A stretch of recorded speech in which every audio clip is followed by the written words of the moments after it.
नमस्कार, this is Ravinath, lecturer electrical from JPC Sirohi. आज हम बात करेंगे ट्रांसमिशन लाइन के पैरामीटर्स की। तो ट्रांसमिशन लाइन के 4 पैरामीटर होते हैं: रेसिस्टेंस, इंडक्टेंस, कैपेसिटेंस और कंडक्टेंस। तो इन चारों पैरामीटर में हम लाइन इंडक्टेंस की बात करेंगे। इंडक्टेंस पहले हम जानते हैं कि सर्किट में इंडक्टेंस क्या होता है। इंडक्टेंस होता है, it is a property of a conductor which opposes the change in current through it. Inductance, resistance क्या करता है?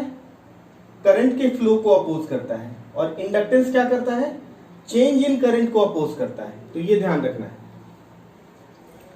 अब हम लाइन के इंडक्टेंस को कैसे कैलकुलेट करेंगे उसकी बात करते हैं, और इसका क्या फॉर्मूला होएगा। तो इसको हम सबसे पहले शुरू करते हैं। हमने देखा था फैराडेज लॉ से कि किसी भी सर्किट में जो ईएमएफ इंड्यूस होता है वो कितना होता है?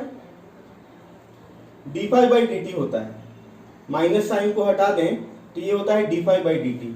और हम n की भी बात करें, टर्न्स की भी बात करें, तो होता है dN d∅dt। अब यहां पे n फाई तो फ्लक्स है। फाई क्या है? फ्लक्स है, मैग्नेटिक फ्लक्स। और n फाई क्या है? n फाई है फ्लक्स लिंकेज।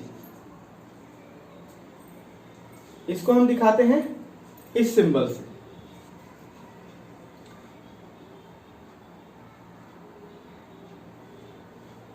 अब हम बात कर लेते हैं कि फ्लक्स का यूनिट क्या होता है। इसका यूनिट होता है वेबर, और फ्लक्स लिंकेज का यूनिट क्या होता है? इसका यूनिट होता है वेबर टर्न, क्योंकि ये वेबर में मल्टीप्लाइड है नंबर ऑफ टर्न से, तो इसका यूनिट होता है वेबर टर्न। अब हम बात कर लेते हैं कि इंडक्टेंस को इससे कैसे रिलेट करें। तो ET is equal to dψ/dt लिख सकते हैं। अब हम इसमें थोड़ा सा मैनिपुलेशन करेंगे। dψ/di into di/dt। di को हमने दोनों तरफ नीचे ऊपर कैंसिल हो जाएगा और dψ/dt ही रह जाएगा। अब ये जो dψ/di है, मतलब कि change in flux linkage, rate of change of flux linkage with respect to change in current. ये वाला जो टर्म है, ये इंडक्टेंस के डेफिनेशन से ये टर्म हम बोलते हैं, इंडक्टेंस का सिंबल है L, तो ये टर्म हम लिखते हैं L। तो ET इज इक्वल टू होता है L di/dt, where L is dψ/di। Clear? तो हम L निकालेंगे किसी भी लाइन का, तो सबसे पहले हम फ्लक्स लिंकेज निकालेंगे, यही वाला फॉर्मूला इस्तेमाल करेंगे, dψ/di इस्तेमाल करेंगे। अब हम बात करें कि एवरेज इंडक्टेंस की बात करें, तो वो कितना होगा? ψ/i होगा। तो हम फ्लक्स लिंकेज पहले निकालेंगे। यदि हमें L निकालना है तो पहले फ्लक्स लिंकेज निकालेंगे, उसके बाद करंट से डिवाइड कर देंगे, तो लाइन इंडक्टेंस L निकल के आ जाएगा।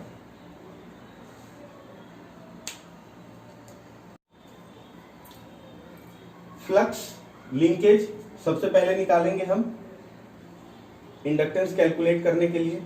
तो फ्लक्स लिंकेज निकालने से पहले हम देखेंगे एम्पियर्स सर्किटल लॉ। इससे हम फ्लक्स लिंकेज आसानी से निकाल पाएंगे। तो सपोज ये कंडक्टर है, इस कंडक्टर में करंट फ्लो हो रहा है अपवार्ड आई। तो इस करंट के चलते करंट फ्लो हो रहा है, तो एम्पियर सर्किटल लॉ कहता है कि थंब का डायरेक्शन कंडक्टर में करंट का डायरेक्शन है, तो जो फिंगर्स है वो फिंगर के कर्ल का डायरेक्शन होगा, फिंगर के कर्ल का डायरेक्शन ये डायरेक्शन होगा एच का। एच क्या है? एच है मैग्नेटिक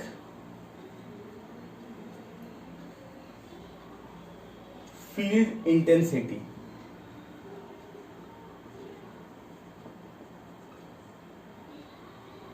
चुंबकीय क्षेत्र की तीव्रता, वेक्टर क्वांटिटी है ये। तो एम्पियर सर्किटल लॉ से हम सबसे पहले H निकालेंगे, मैग्नेटिक फील्ड इंटेंसिटी निकालेंगे। वो कैसे निकलता है? तो एम्पियर सर्किटल लॉ कुछ इस तरह से है, H और dl, ये स्मॉल l, ये वाला l नहीं है, ये dl है। ये जो कर्ल का डायरेक्शन है उसी के डायरेक्शन में एक स्मॉल लेंथ है dl। तो dl और h का डॉट प्रोडक्ट है, इन दोनों का डॉट प्रोडक्ट लेंगे तो हमें करंट मिलेगा। ये करंट इनक्लोज्ड करंट मिलेगा। इसका मतलब कि h इंटू 2 पाई, सपोज ये रेडियस है x या सपोज ये रेडियस है r, तो h into 2 pi r is equal to I enclosed. इसका मतलब h हो जाएगा I अपॉन 2 पाई r। तो इस तरह से हम जिस भी केस में निकालना रहेगा उसमें सबसे पहले हम मैग्नेटिक फील्ड इंटेंसिटी H निकालेंगे। मैग्नेटिक फील्ड इंटेंसिटी कैलकुलेट करने के बाद दूसरा स्टेप होगा B कैलकुलेट करना। ये B क्या होता है? B होता है फ्लक्स डेंसिटी। इसका यूनिट क्या होगा? H का यूनिट क्या होगा? H का यूनिट होगा, ऊपर I है मतलब कि करंट एम्पियर और नीचे है R मतलब डिस्टेंस, एम्पियर पर मीटर होगा। फ्लक्स डेंसिटी क्या होता है? फ्लक्स डेंसिटी होता है फाई अपॉन A। तो इसका यूनिट क्या होगा? वेबर पर मीटर स्क्वायर। तो सबसे पहले हमने H निकाला था, उसके बाद B निकालेंगे। B कैसे निकालेंगे? B होता है म्यू H, जहां पे म्यू क्या होता है? मीडियम का मैग्नेटिक परमिएबिलिटी।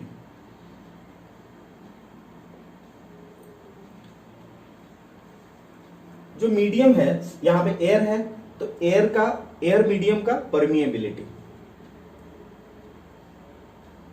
तो हम उस तरह से B निकाल लेंगे। B के बाद हम क्या कैलकुलेट करेंगे? फाई कैलकुलेट करेंगे। फाई कैसे कैलकुलेट होगा? हम जानते हैं कि B is equal to phi upon A होता है। तो फाई कितना होगा? BA होगा। B हमने कैलकुलेट कर लिया, उसके बाद एरिया से मल्टीप्लाई करके फाई निकालेंगे। फाई से फिर साई निकालेंगे। फाई है मैग्नेटिक फ्लक्स और साई है मैग्नेटिक फ्लक्स लिंकेज। अब इसी साई में हम डिवाइड कर देंगे I से, तो L हमें निकल के आ जाएगा।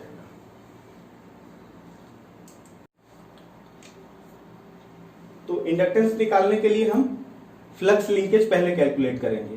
फ्लक्स लिंकेज का दो पार्ट होगा, एक फ्लक्स लिंकेज कंडक्टर के अंदर होगा और दूसरा लिंकेज होगा जो बाहर फील्ड एग्जिस्ट कर रहा है कंडक्टर के, उसके चलते, जो बाहर मैग्नेटिक फील्ड एग्जिस्ट कर रहा है उसके चलते फ्लक्स लिंकेज होगा।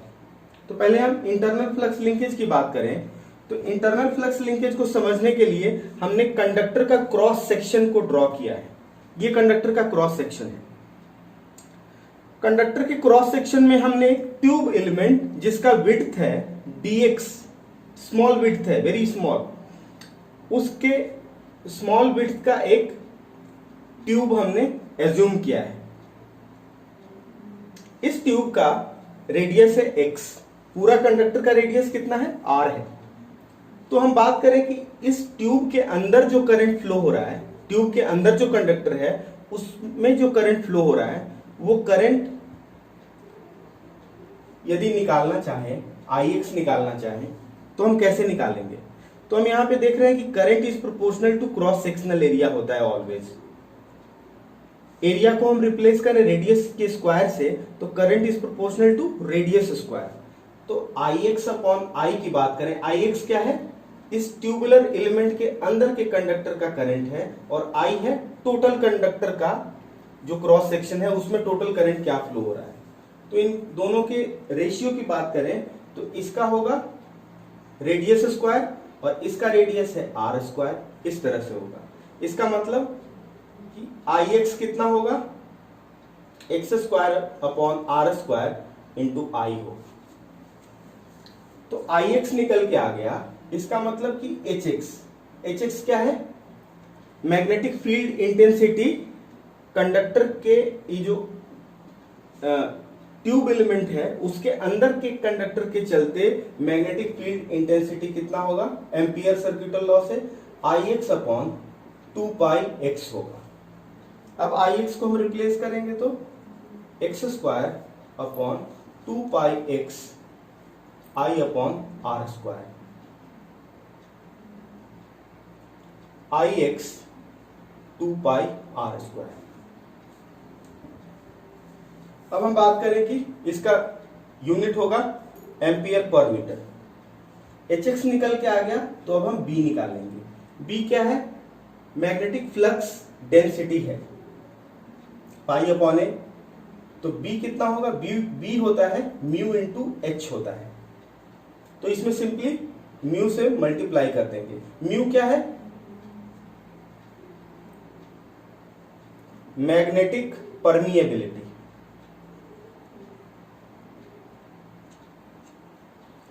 तो म्यू से मल्टीप्लाई करेंगे तो हो जाएगा mu I upon 2 pi r square into x.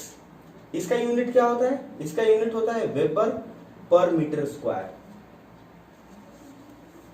अब B हमारे पास आ गया, B से हम फिर क्या कैलकुलेट करेंगे? मैग्नेटिक फ्लक्स कैलकुलेट करेंगे।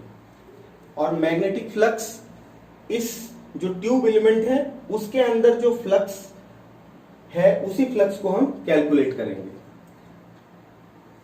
अच्छा, इसमें फ्लक्स कैसे कैलकुलेट होगा? फाई क्या होता है? फाई होता है B into A, magnetic flux density into area होता है। तो हम फाई के जगह पे डी फाई निकालेंगे। ये डी फाई क्या है? ये डी फाई है flux per meter length of conductor.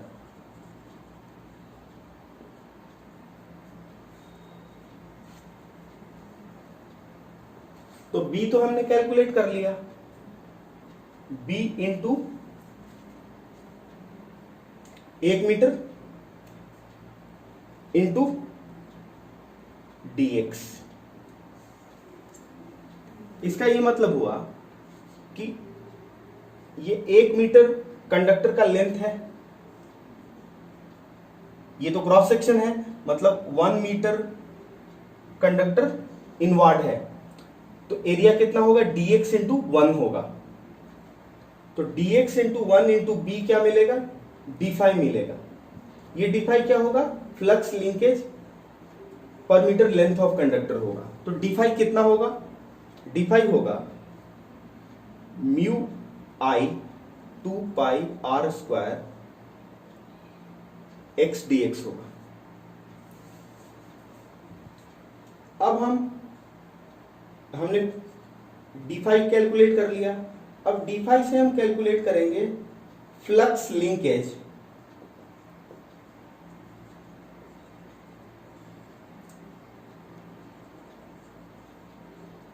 पर meter length of tubular conductor. अभी हम बात ट्यूबुलर कंडक्टर की कर रहे हैं, पूरा कंडक्टर की नहीं कर रहे हैं।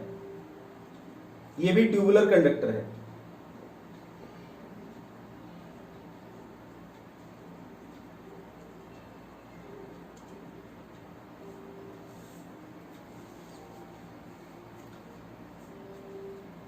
तो ये कितना होगा फ्लक्स लिंकेज,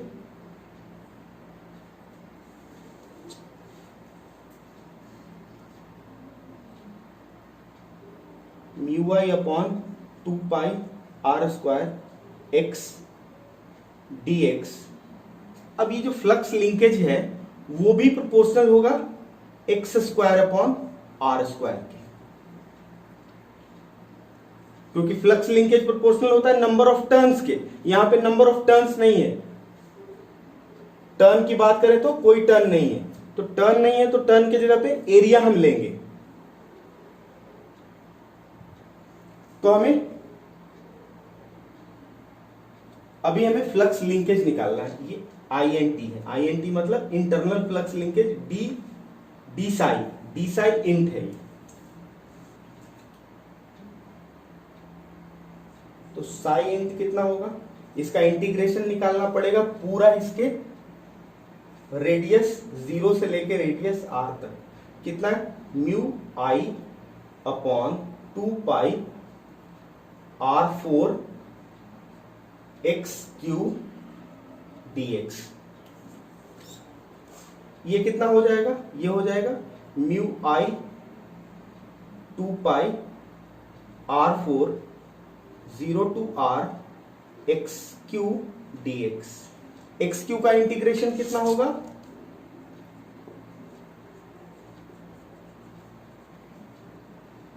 x4 अपॉन 4 होगा और इसका लिमिट 0 to R। तो ये कितना हो जाएगा, mu I 2 pi r square R4 upon 4। इसका ये मतलब हुआ कि इंटरनल फ्लक्स लिंकेज कितना हो जाएगा, इंटरनल फ्लक्स लिंकेज होगा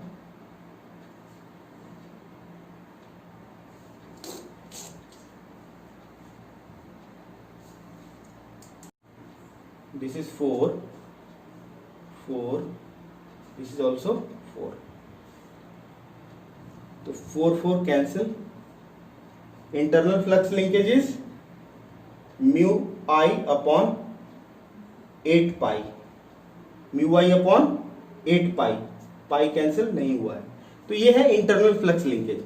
अब हम जल्दी से बात कर लेते हैं एक्सटर्नल फ्लक्स लिंकेज की, कंडक्टर के एक्सटर्नल फ्लक्स लिंकेज की। Flux linkage external to conductor, flux linkage of conductor due to magnetic field external to conductor. यहां पे मैग्नेटिक फ्लक्स या फील्ड की बात करें तो कंडक्टर के एक्सटर्नल में एग्जिस्ट कर रहा है, सपोज D1 और D2 डिस्टेंस पे, P1 और P2 पॉइंट है यहां पे जिसका रेडियस है D1 और D2, तो उसको हम कैलकुलेट करेंगे। तो हम बात करते हैं कि इसमें भी एक dx एलिमेंट का शेडेड पोर्शन जिसका विड्थ है dx, उसको हमने कंसीडर किया। ये कंडक्टर है हमारा, कंडक्टर से इसका डिस्टेंस है x।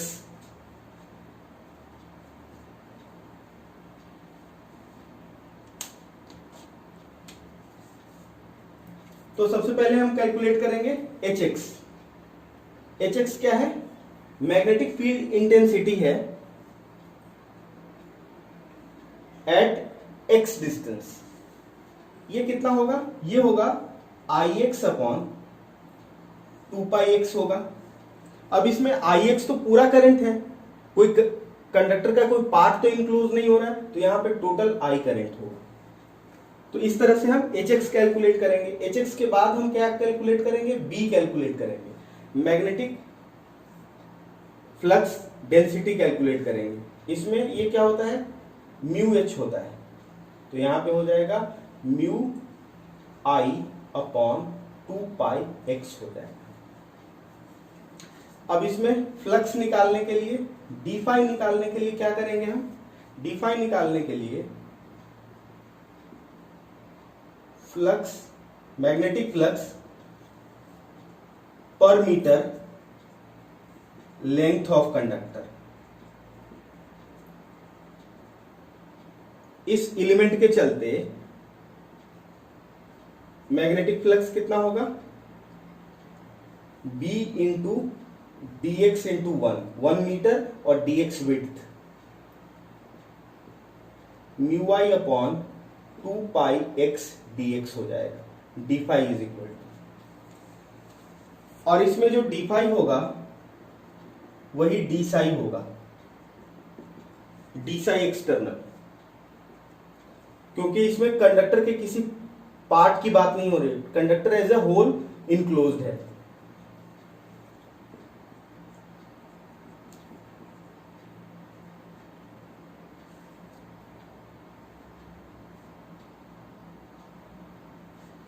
अब इसको इंटीग्रेट हम करें, एक्सटर्नल इज इक्वल टू, तो इसको इंटीग्रेट करेंगे from distance d1 to distance d2।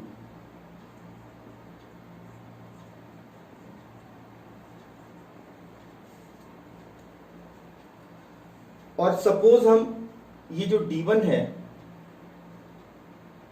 अभी इसको इंटीग्रेट कर लेते हैं, या फिर हम बात करें कि d1 इज इक्वल टू 0 होता और d2 इज इक्वल टू कोई डिस्टेंस होता कैपिटल D, क्योंकि जैसे ही कंडक्टर खत्म होगा वैसे ही कंडक्टर का एक्सटर्नल चालू हो जाएगा। तो प्रैक्टिकली d1 कैलकुलेट हम करें तो d1 कितना होगा, 0 होगा। तो यहां पे हम लिख सकते हैं 0 टू d लिख सकते हैं।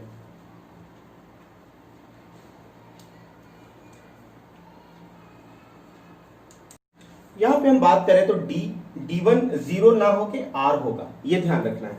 0 ना होके, रेडियस तो होगा ही, कंडक्टर ऑफ कोर्स 0 है, लेकिन ये इसका रेडियस फिर भी r है, क्योंकि जब हम इसका इंटीग्रेशन करेंगे तो ये लॉग आएगा, लॉग में 0 का वैल्यू नहीं होगा। तो यहां पे हम 0 के जगह पे r लिखेंगे। अब ये बहुत सिंपल हो गया, म्यू नॉट आई 2π इंटीग्रेशन के बाहर आ गया, लिमिट है r टू d, और इंटीग्रेशन हमें करना है 1/x का। 1/x का क्या होता है, ln होता है, नेचुरल लॉगरिथम। लिमिट है r to d। Flux linkage external कितना हो गया, mu I upon 2π ln d minus ln r। ये कितना हो जाएगा, mu I upon 2π ln d by r। Minus होता है तो लॉगरिथम में डिवीजन होता है, प्लस हो जाएगा तो मल्टीप्लाई हो जाता है। तो flux linkage, external flux linkage मिल गया हमें। अभी दोनों को हम ऐड करेंगे। This is internal flux linkage, this is external flux linkage. अब दोनों को ऐड करेंगे, तो दोनों को ऐड करेंगे तो ये वैल्यू हमें मिलेगा। अब इंडक्टेंस कितना होता है, फ्लक्स लिंकेज अपॉन करंट, तो L कितना मिल जाएगा हमें, इसमें करंट डिवाइड हो जाएगा, तो ये मिल जाएगा mu upon 8π plus mu upon 2π ln d by r। अभी इसमें कॉमन क्या है, इसमें कॉमन है म्यू अपॉन 2π। म्यू अपॉन 2π करेंगे तो इसमें कितना बच जाएगा, 1 + 4, और इसमें कितना बच जाएगा, ln d बाई r। अब हम बात करें कि इसमें तो ln है, इसमें ln नहीं है, तो इसको हमें दोनों को म्यू अपॉन 2π 1/4 को लिखना है ln के टर्म्स में, तो कैसे लिख सकते हैं, ln e to the power 1/4। Suppose x होता तो x को ln के टर्म में लिखना है, तो कैसे लिखते हैं हम, ln e to power x हो जाता है, ln d by r। Mu upon 2π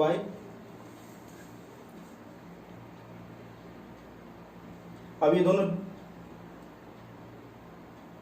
दो लॉगरिथम का एडिशन है, तो ln कॉमन हो, ln लिख सकते हैं और दोनों को मल्टीप्लाई कर देंगे, मतलब e to the power 1/4 into d upon r। Clear? इसका मतलब कि लाइन इंडक्टेंस कितना हो जाएगा, mu upon 2 pi ln d, और e टू द पावर 1/4 एक कांस्टेंट टर्म है, e का वैल्यू फिक्स्ड है, इरेशनल नंबर है e, इसको हम डिनोमिनेटर में लाएंगे तो e का पावर हो जाएगा -1/4 इंटू r हो जाएगा। इसका मतलब mu upon 2 pi ln d by, अब e टू द पावर -1/4 आप कैलकुलेटर से निकालेंगे तो कुछ 0.7788 आएगा, तो यहां पे 0.7788 r, इसको हम लिखेंगे r, ये जो 0.7788 r है इसको r डैश लिखेंगे।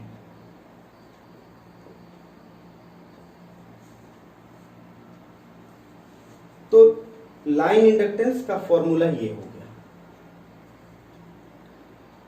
इंटरनल फ्लक्स लिंकेज के चलते r में चेंज हो गया, कितना चेंज हुआ, r की जगह पे हम लिख रहे हैं r डैश। r डैश क्या हो गया, r dash is equal to 0.7788 r, तो ये हम ध्यान में रखेंगे।